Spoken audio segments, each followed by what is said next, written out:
Сәлем достар, үздік педагог каналына қош келдіңіздер. Сіздермен бірге Әйгерім Дәулетиярқызы. Сұрақ көп, мақсат дөп. Бүгінгі мақсат назарларыңызға Абайдың бірінші қара сөзі бойынша ойынның бір түрін ұсыну.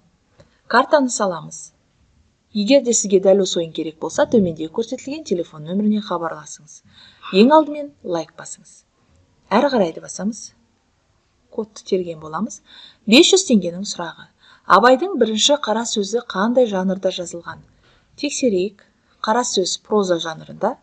Ақшаны шешеміз, артқа қайтамыз. 1000 теңгенің сұрағына назар аударайық. Абайдың бірінші қара сөзінде қандай мәселе талқыланады?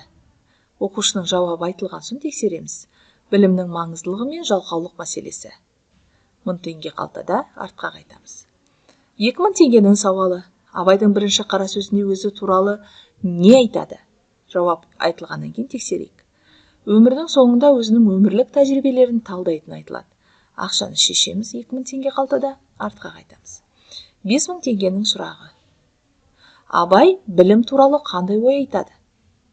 Білім мен тәрбие арқылы қоғамды жақсарту қажет екенін айтады.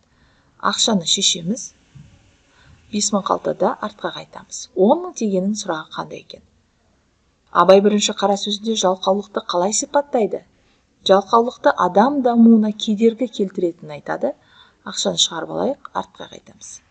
20.000 теңгенің сұрағы. Абайдың ойынша, надандық пен жалқаулықтың қоғамға тигізетін зияны қандай?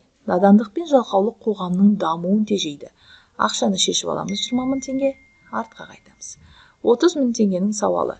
Абай бірінші қара сөзінде білімнің қандай маңыздылығын атап өтеді?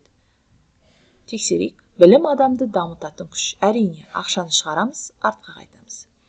40.000 теңгенің сауалы қандай? Абайдың қара сөзінде берілген ойларды қазіргі заманмен қалай байланыстыруға болады? Қазіргі заманда да білім мен тәрбие маңызды. Ақшаны шығарамыз, артқа қайтамыз. Шығу деп шығып кетуге болады. Картаңызды ұмытпаңыз дейді. Басайық, картамыз қолға алынды. Бұл ойын интернетсіз жұмыс жасайды және кез келген сұрақты өзіңіз ауыстырып, басқа сұрақтарға алмастыруыңызға, жауабын да өзгертуіңізге болады. Сау болыңыздар, қажет деп тапсаңыздар, хабарласыңыздар.